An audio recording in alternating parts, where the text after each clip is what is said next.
If you have your Bibles, you can open up to 1 Thessalonians this morning. So if you come in late or you're not really sure what D Now is, the youth experienced their D Now, which is Disciple Now weekend. They got to enjoy that this weekend. And those of you that can remember Jared Howard, who was here a while back, a pastoral intern, he came in this weekend and preached about the kingdom. And so that's why I'm wearing this shirt. That's what all the students are wearing. And anytime, any chance I get to preach in a t-shirt, I'm all for that. So I got the t-shirt on today. And I know that Jared preached to them about the kingdom, and they've studied this weekend about the kingdom, and that God has done some incredible things in their lives. And it'll be great for you to ask them, particularly parents. But I'll give you a word of caution. I'm not sure what happened, but when Kurt said, hey, we're going to watch this video, there was a group of girls right over here on the second row that went, oh, snap.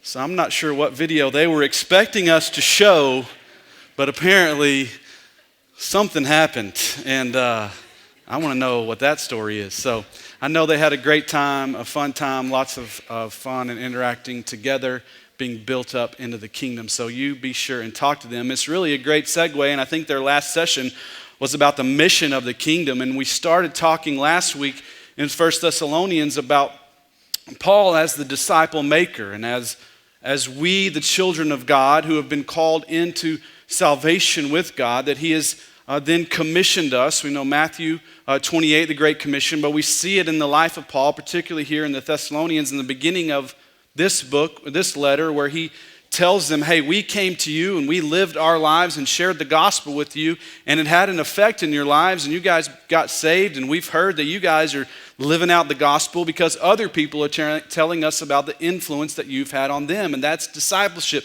That's disciple making. That's people who say, man, Jesus has radically changed my life, and I'm going to live that out. I'm going to talk about it. I'm going to share in such a way that's going to influence other people, that maybe they might come into the kingdom, and then they can live their lives so that other people can come into the kingdom. And that's disciple making. And that's what we talked about last week, the call for us all as children of God, because of what God has done in us, because of the nature of salvation, that God would have rescued us through Jesus Christ, understanding that we were not in the kingdom, we were enemies of the kingdom. We were not in the kingdom of God. The Bible says that we were enemies, we were against God. Now I know some of you are like, Tim, I was in church since before I was born, and I've been loving Jesus forever, and that's awesome. But before you decided in yourself to say, yes, I want to live for the glory of God, you as a kid, before that, as a child or a baby, maybe you came to faith later, but even as a child, you were in rebellion towards the Lord. That's easy for us who have kids to understand, right? Like, we've had kids. I mean, I love my children, and they're great and wonderful, but sometimes the rebellion comes out in them, right? I don't have to teach them that, although I can be a little rebellious myself, certainly. I didn't have to teach them that. That's just who they were. The Bible says we were all born this way. We were born into it. We were enemies of the kingdom of God. But God, being rich in mercy, sends Jesus, and he intersects our lives, and he rescues us from the death and the penalty of death that we deserved.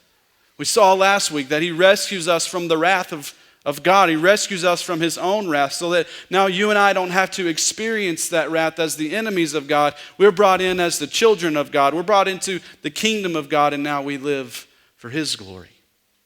That's what God has done for us. So we start talking about the natural outflow of that, like Paul and other people in the Bible, is that they would make disciples. You start living out this faith. You can't be saved. You can't be radically embraced and changed by the gospel of Jesus Christ and understand that you've been rescued from being an enemy to now being in the kingdom, and then just sit there and do nothing. That is incongruent with the gospel of Jesus Christ. If he has saved you, then at the very least, you're wrestling and struggling with a heart that wants to tell other people and share and be with people in such a way that they might get to see and experience Jesus Christ for themselves, that they too might be saved and brought into the kingdom. We talked about that last week, and I just want to be really clear what I mean by disciple making or discipleship. There is an element of disciple making that I think a lot of us particularly maybe even around here because we talk about it a lot, and hopefully it's happening. I know it's happening in our church. The part of disciple making that is a one-on-one or a one-on-two, like it's me spending a lot of time with someone else, pouring my life into them, talking about the Bible and teaching them about the Bible, and it's a normal, it has a schedule, it's kind of a structured kind of deal. That is definitely one way of discipleship, and I hope that you will consider that at times in your life and all throughout your life. Is there someone around me that I could really invest in? See, discipleship at its core, at its essence, is just an intentional purpose in the spiritual growth of those around me. It's about intention. It's saying, I'm going to take on the responsibility of the spiritual growth of those people around me. And sometimes that's in a concerted effort, hey, let's meet, let's do that. But sometimes it's less structured. Sometimes it looks completely different. Sometimes it looks like the random or not so random conversation with the neighbor or the coworker who may or may not know of Jesus Christ. Maybe they don't know of Jesus Christ, and that in that moment you have an intentionality. You say, I want to share the gospel with this person, or I want to plant a seed. I want to talk about Jesus. I'm taking responsibility for their spiritual growth. That's discipleship. It may be, like we talked about last week, just being in a classroom here. Maybe you're not the teacher, but you're in there with the little guys or the youth or the college, and you're just there to intentionally plant seeds and be there for the spiritual growth of someone else. And really everything in between, but it's really about intentionality. It's about responsibility, that we as the disciples of God would say, we now want to take on the responsibility of caring about the spiritual nature and the spiritual well-being of the people around us. And that's what you see played out in Paul, particularly here in Thessalonians. If you have your Bible open there, 1 Thessalonians, we're in chapter 2. What we're going to see this morning, what I'd like to do is just add some meat to the bones of last week. This call to being a disciple maker and really being a disciple, which is someone who makes disciples. You cannot separate the two. You cannot be a disciple who isn't intentionally influencing other people. They come together. That's what people who have been changed by the gospel, that's what you do. Okay, that's the nature of the gospel. It goes forth. It goes out. You can't be saying, I'm a disciple and keep it to yourself. It doesn't happen that way. So what I want to do is put meat to that, say, well, what then does the life of the disciple look like? Not necessarily like do's and don'ts and how-tos, but just a general speaking of how we are to live as disciple makers. And Paul's going to encourage the Thessalonians, both in his own conduct and to help them see, hey, this is how I lived amongst you. And the idea is, this is how I've lived because my life's been radically changed by Jesus, and this is how you should continue to live your life. So starting in verse 1 of chapter 2. For you yourselves know, brothers, that our visit with you was not without result. On the contrary, after we had previously suffered and we were treated outrageously in Philippi, as you know, we were emboldened by our God to speak the gospel of God to you in spite of great opposition. For our exhortation didn't come from error or impurity or an intent to deceive. So let's stop right there. So the first thing you see here is Paul just explaining to them, hey guys, you remember, you know that we came and the gospel that we shared, how we lived our lives, everything that we did with you, everything we shared with you, it had a purpose, it had an intent, it had a cause, and you saw the results of it. We didn't just come and kind of just, mess around with you and be on vacation. No, we came with a purpose. You saw the result of the purpose, even though there was difficulty. On the contrary, after we had previously suffered, if you go back in Acts chapter 16, which last week we talked about Acts chapter 17, which is where Thessalonica comes into play. But right before that, Paul and his Silas are in Philippi, and they go to Philippi, and they initially have some really good results, and people get saved. But then things turn quickly. And basically the city turns on Paul and Silas, and they just come against them because they cast out a demon from this slave girl, and the people don't like that, and they start making up really lies about Paul and the message that they're sharing. And the city comes against them and beats them and puts them in prison. You may remember the story. They put them in prison. And so here they are in prison. It's the middle of the night, and there's this earthquake. And this earthquake happens, and the bars of the jail, like, they come off. It says their chains just fall off, which is really pretty cool that an earthquake would make your chains fall off. Like, this is clearly God doing something. And so the jailer wakes up and he realizes what's going on. He's like, oh man, I'm going to be in big trouble, because I'm in charge of these guys, and they're going to be gone, and they're going to blame it on me. He's probably not really sure what happens. And so he's getting ready to kill himself. And Paul's like, wait a second, we're still here. We're all here. And the guy's like apparently freaked out by that, which probably would be. If I were in a jail and I was the jailer and all the doors just swung open and the guys didn't do anything, just kept, twiddling their thumbs or singing or reading or whatever they're doing in jail, I would probably be a little weirded out too. Like, why? Like, if I were in jail and the bars come open, I'm leaving, right? I'm getting out. This is my chance. Clearly, this is from the Lord for me to leave. He's like, oh no, this is big trouble. Paul's like, hey, we're here. And thus begins this conversation with Paul and Silas and the jailer, and he gets saved and his whole household. And they wake up the next morning, and Paul goes before the leaders, and they realize that he's really a Roman citizen. And so they, hey, listen, you just need to leave the city. So Paul leaves the city, and he goes a little further, and he goes down to Thessalonica, and that's where we are. So the people who are happening, probably what is happening here is the people from Philippi have followed Paul to Thessalonica, and they're explaining what's going on to the people here in Thessalonica. And so they have this little issue here.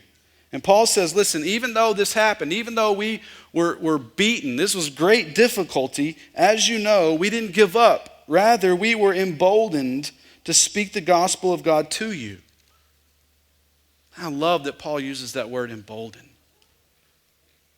And Paul says, listen, this crazy stuff happened to us, and it was really difficult and really hard, and they really wanted to kill us.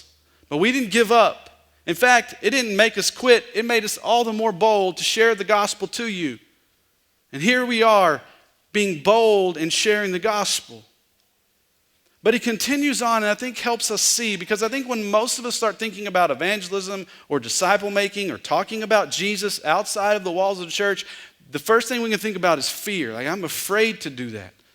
Tim, I want to do that. Yes, God has changed me, but I'm just afraid.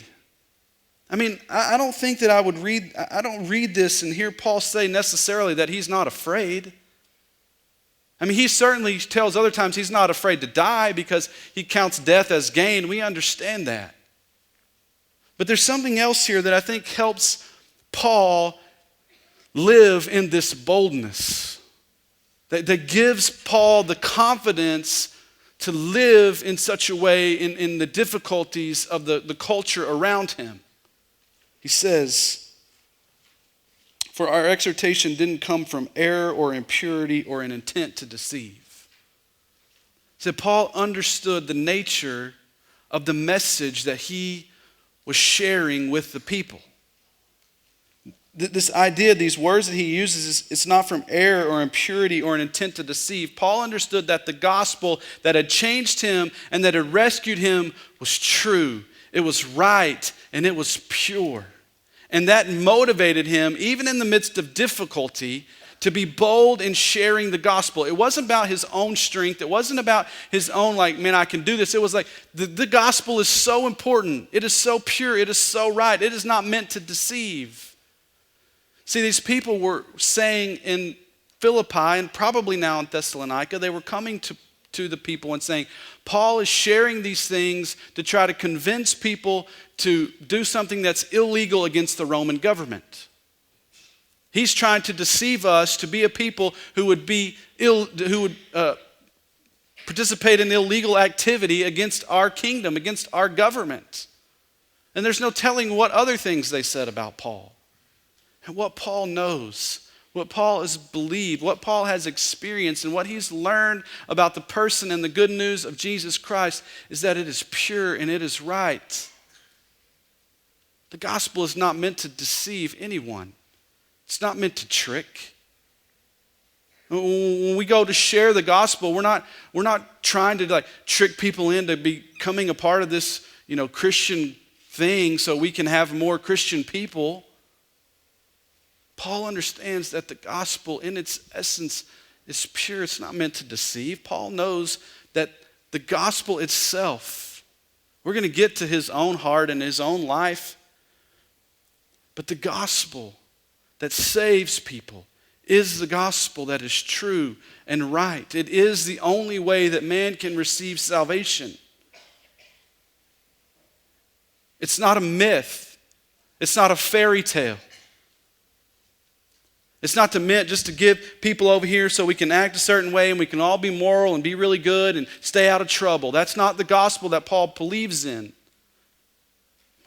Paul believes in a gospel that can radically change people, in the only gospel that can rescue men from death and bring them back to life. The gospel is where the power is. The gospel is what gives us the courage to share with people because we believe the message that we're sharing can actually change their life. See, when we start living in our fear, it's all about us. Well, I won't have the right answers. What if they think I'm silly? Well, it's not about that. It's about the message. See, I wrestle with this, if I just be honest, every week when I stand before you. It's this continuing wrestle, I know all of the right things. It's not about me, but you wrestle with what are they going to think, all of these things. And what you have to, as a preacher, what we have to as people who are sharing the gospel, we have to come to the reality that says it's not about me. It's about the truth and the reality of the gospel and what it can do to save someone's life. Therefore, I will do whatever it takes, no matter what the consequences may be, like Paul says. I will give my life for the gospel. I will share the gospel. I will help people grow in their faith in Jesus Christ. Because that is what's best, and that is what's right, and that is what's good for them. That is the only way they can receive salvation. That is the only way they can grow in their knowledge and faith of Jesus Christ. So Paul is not afraid. Rather, he's emboldened by the purity of the message, by the truth of the message. And then he says in verse 4, instead, just as we have been approved by God to be entrusted with the gospel, so we speak not to please men, but rather God who examines our hearts. For we never used flattering speech, as you know, or had greedy motives. God is our witness, and we didn't seek glory from people, either from you or from others. So Paul starts in sharing about the purity of the message, but then he starts to convince them of the purity of his own heart. Paul says, listen, you guys know that I came with you and I wasn't trying to please men. I wasn't trying to be flattering. I wasn't trying to it wasn't about me. It wasn't so that I could just get all these people to follow me and have this great following and I could be Paul, this great person that everyone talked about. And Paul wasn't worried about the Mediterranean social media climate of the world, right? If I can just get this right tweet, then these people will really think I'm cool. If I can just post that right Instagram picture, Paul wasn't worried about that. Paul says, listen, I had, my motives. My heart was right because I know that God is the one who examines our hearts. I wasn't greedy among you. I didn't seek the glory from other people. Paul came to them in humility. Paul's life was for them. Sharing the gospel was not about his own gain. Living the gospel was not about his own gain so that people would look at him and like him and he could garner up more business. I wonder sometimes if this church thing for some of us, it's just a way to be a part of a people who will like us. Maybe we can drum up a little business along the way. And our kids and our wife will think we're good, moral, right, and upstanding, but the gospel has really never penetrated our hearts. And really our motives for coming to church or for being religious are really all for our own gain. When I was in college, when I was in high school, I drove an 85 Camaro. It's not nearly as cool as it sounds. It was pretty cool, but it barely ran. and I had some problems with it, and my dad was coming to help me, and we couldn't figure out what was going on, so we took it to a mechanic, and we went to a town near ours. It wasn't our own town because I don't know why, but we went to this other town, and we were looking for a mechanic that we could go to take the car. And of course, there was this big sign, and it said something shop. I won't say what it was, and it had the ichthus, right? It had the fishy-looking symbol on it, right? So immediately you knew this guy must be a Christian man, right? This is a good. What kind of businessman would put up a Christian symbol if he's not really a Christian? Right, so we go in there and we say, hey, this is what's wrong with the car. And he looks at it for a little while. We leave and we come back and he starts naming off all of this stuff. And it's like, I was like, I can buy a new car for what you're asking me to do here. And I don't know this guy personally, and I'm not here to run him in the ground, but we took the car later to someone else, and it was, not even close to what he had told us to do, not even close, like a quarter of what he was asking us to spend and the business that he was trying to drum up for himself. And we live in this Christian bubble, this Christian, kind of Christian culture here where we live, and it's very easy to put the fishy-looking symbol on our car or on our business cards, put the right Christian Bible quote on our social media stuff and say to the world, hey, yeah, I'm a Christian because it's cool and it's the right thing to do and people will like me here. Paul says, my motives weren't about that at all. It wasn't about being popular or gaining people's attention. No, my motives were pure because of the truth and the purity of the gospel. Then he says in verse 7, although we could have been a burden as Christ's apostles, instead we were gentle among you. As a nursing mother nurtures her own children, we cared so much for you that we were pleased to share with you not only the gospel of God, but also our own lives, because you had become dear to us. For you remember our labor and hardship, brothers, working night and day, so that we would not burden any of you. We preached God's gospel to you. You are a witness, and so is God, of how devoutly, righteously, and blamelessly we conducted ourselves with you as believers. Now, Paul talks about the purity of the message, and then he talks really about the purity of his own heart, and now he moves into the marks or the identifiers of what it means to be a follower of Jesus Christ here for him in Thessalonica. And he says, I haven't been a burden to you as a disciple. And I don't think he's talking burden here financially, because he's going to get to that. I think what he means is burden in a sense in how he dealt with the people. When we think about being disciple makers and dealing with the people's spiritual lives around us, sharing the gospel, helping people develop in their faith, he says, I wasn't a burden. I wasn't harsh. I wasn't this overbearing person in your life. And he contrasts that with, instead, we were gentle among you. And really that term, he says, is in the Greek or in the original text is that he was an infant. We came as gentle as an infant, or as gentle as a nursing mother with an infant. When you think about gentle, you think about maybe puppies and baby lambs and babies, right? Like they're just so cute and cuddly and gentle, right? You think about nursing moms. Now, I know that can be sometimes a little awkward. Like, if it can be a little awkward. But if you've ever, had a wife or someone close to you that was a nursing mom and you got to watch that and see that relationship, man, it's so gentle. Even when it's difficult. Because the mom knows that what's best for the child is that the child nurse. And even sometimes the child doesn't want to.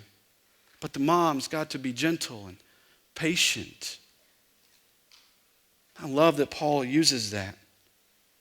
And we're dealing with one another, and we're dealing with people and trying to share the gospel, that we would be a people who are gentle and patient and loving and caring. He says, this is how we were amongst you. We're going to skip 8. We're going to get to that. In verse 9, he says, for you remember our labor and our hardship, brothers. He says, we could have been he said, you remember our labor and hardship, brothers, working night and day so that we would not be a burden to any of you. We preached God's gospel to you. This is, I think, where he's talking about being a burden financially.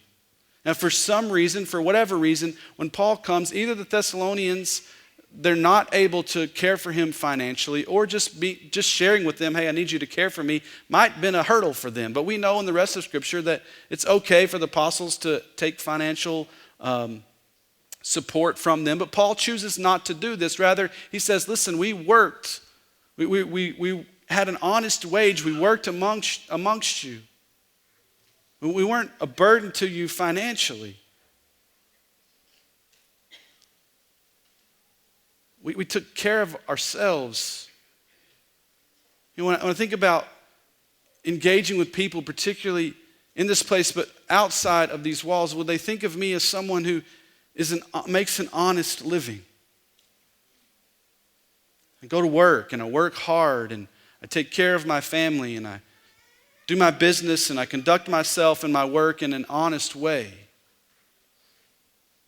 That's the mark of a disciple. People who are honest and hardworking and taking care, not mooches. And listen, I know sometimes you fall in hard times, you need a little help. That's not what I'm saying. I'm talking by and large as a mark of your life. What people say about you as a disciple of Jesus Christ, that you're honest in your working and your work ethic, that you work hard and you're a good employee. You take care of your home and your house and you're hardworking. Because that reflects on the gospel. We're going to get into that later in Thessalonians. We're not going to spend a lot of time with that. But the idea that, listen, when people see us and see how we work, or they feel like, man, we're a burden. Are you the guy at work or the lady at work that's a burden to the rest of the people? They're all having to pick up all the slack because you won't do your work? Paul says, no, we weren't a burden for you. We came, we worked, we lived amongst you, and we shared the gospel with you. And then he uses these terms in verse 10. You are witnesses so of God how devoutly, righteously, and blamelessly we conducted ourselves with you as believers. We were devout, we were righteous, and we were blameless. Now, Paul is not claiming any sign of perfection here. This is not what Paul is saying.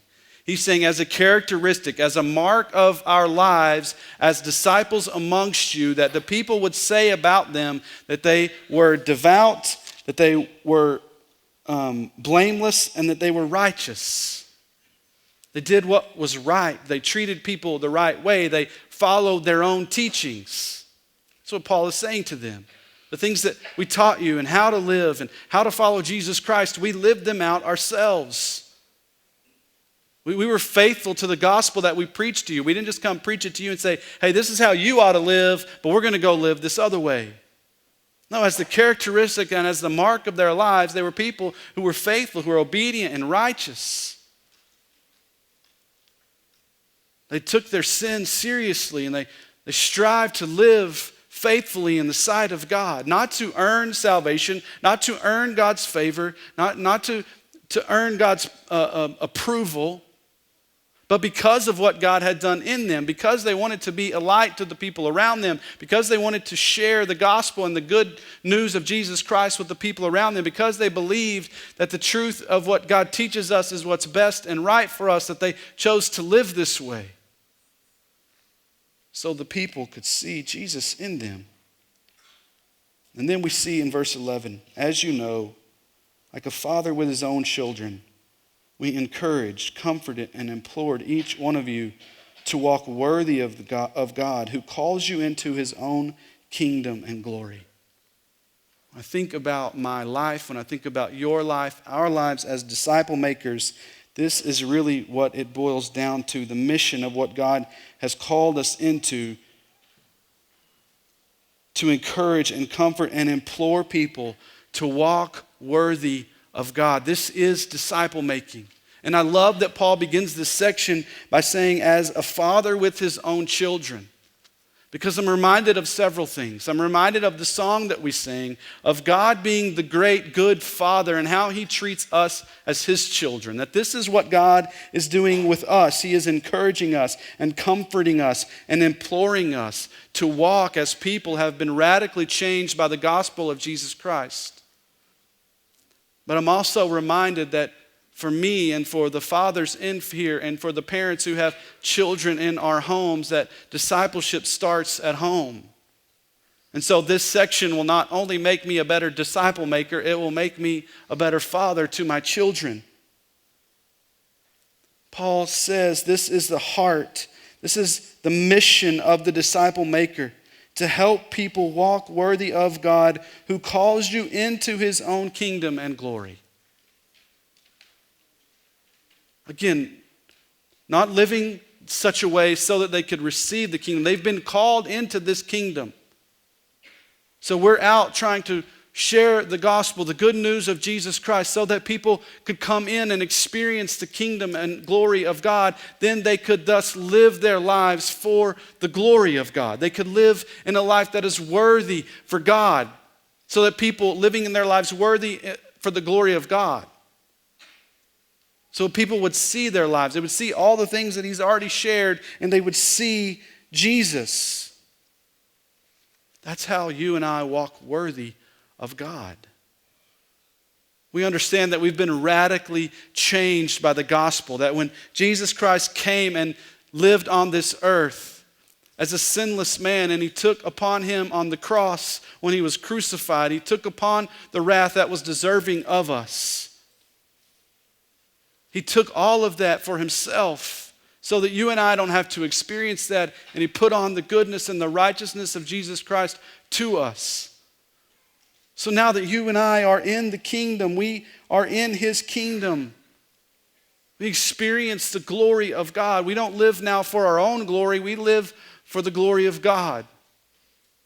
And so Paul says, this is it. This is the call. Walk worthy of God.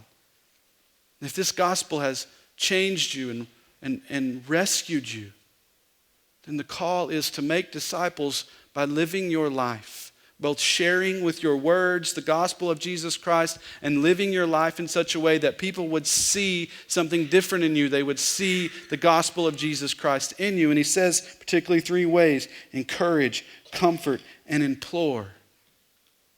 This is what we're trying to do as disciple makers. We encourage each other in this place. We encourage people who don't know Jesus Christ to know him. We help them in times of difficulty. We comfort them. We comfort them with the gospel. We comfort each other with the gospel of Jesus Christ when we go through difficulty and heartache. And it happens in this place week in and week out. People experiencing difficulties and the pains of sin and broken relationships and all sorts of things, that we come together in disciple making and comfort one another to see the goodness of God. And then we implore each other. We spur one another on to live for the glory of God, because there's a world that needs to see the goodness of Jesus Christ. There's a world that needs to see and experience to be brought in to the kingdom and the glory of God. I think verse 8, I shared this with you last week, is the heart of Paul. I love verse 8. Just for me, it's my life verse, because I think it's what's at the heart of Paul, and I think Paul's a pretty incredible man of God. And it's for me that what I want people to think about me when I get to the end and I'm at my funeral, this is what I would love for people to say about me in the summation of kind of this whole section. That they would say that Tim was a person who cared so much for people that he was pleased to share not only the gospel, but his own life, to share his life because you had become dear to him. Are the people in this place and the people around you at your workplace and in your neighborhoods, whether they know Jesus or they don't know Jesus, do you see them as people who are dearly loved? You care about them. Are they dear to you? You're taking responsibility for their spiritual growth, their spiritual well-being, the spiritual nature of their lives. Certainly sometimes that may come through meeting physical needs and caring for people physically, but because we can care for them physically, we see beyond that to the spiritual need in their lives. Would people say about you that you care? See, I've really wrestled with this in my life, to be honest with you, and I think this is partly why it's my life verse, because sometimes I can be very self-centered and very prideful and very arrogant, and my world can revolve around me, and I can live in about a little 2-foot circle of my life and not care one iota about the people around me. And I know that to be true because of the times when I struggle with sharing the gospel or just struggle with getting into someone else's life and just planting a seed of the gospel. Caring about them, loving them, caring about what's going on in their lives, being someone that just loves on them and cares about them. We can be so self-centered and arrogant, and our faith can become so egotistical. Yes, God saved me, and I'm so glad for that. And it ends right there. That's not the gospel of Jesus. See, when we're changed and we're radically transformed by the gospel, we start to see the people around us differently. And we know that we need the gospel and the grace of Jesus Christ every day, and we see the people around us in the same way. That every one of you need the gospel every day. The people in this city, they need the gospel. We need to be living together in this place in such a way that we can experience the gospel together. We can encourage one another and implore one another and really comfort one another to live for the gospel. Is that how you feel about this place? When you come into this place week in and week out, are you coming thinking, man, I am ready to give myself to the people of this church? Whatever that means, God, whatever you want from me. I want to help the people in this place love and know and follow Jesus Christ more.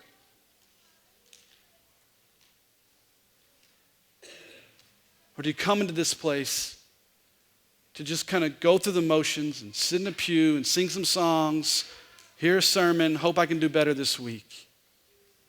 It can become all about us. And I hope the sermon is right today. I hope we sing all the right songs and I can feel really good. That's not the example that Paul sets with us. That's not the example that Jesus sets for us when he comes and lives on the earth. And it is not what he's asking us to do as his disciples. He's asking us to get in each other's lives, to not only share the gospel with our words, but to also with our lives engage one another and live life together in such a way that we can encourage and comfort and implore one another in the gospel. What about the people at your work or the people in your neighborhood? Are they just more warm bodies that you have to deal with? Are you seeing them through spiritual eyes? People who need the gospel. People who need you to engage in their life and ask them life questions in such a way that you might be able to share with them seeds of the gospel, seeds of the good news of Jesus Christ, to bring comfort or encouragement. Students, when you look and you go to school and you think about the mission of being ready to build the kingdom, do you see the people that you go to school with as people who need you to love them and care about them and share the gospel with them and live life with them in such a way that they might see the goodness and see their need for Jesus Christ? We cared so much for you that we were pleased. It was a pleasure to share the gospel, to share our lives, because you had become so dear to us.